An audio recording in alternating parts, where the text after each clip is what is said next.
1962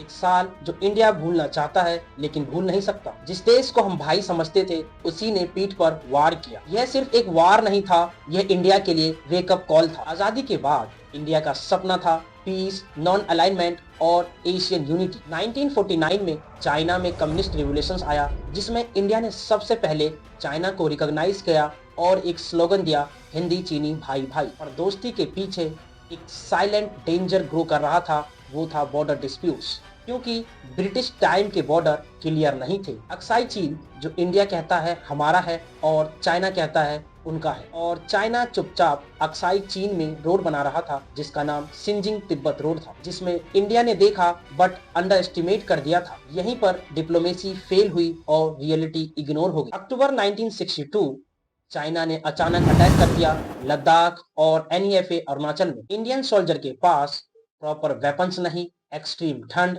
intelligence gap और political confusion. फिर भी जवान लड़े, कम रिसोर्सेज में भी देश के लिए खड़े रहे। एक महीना के अंदर चाइना ने सीज फायर अनाउंस किया जिसमें इंडिया हार गया और पूरा देश शौक में था। 1962 ने इंडिया को दो चीजें सिखाई।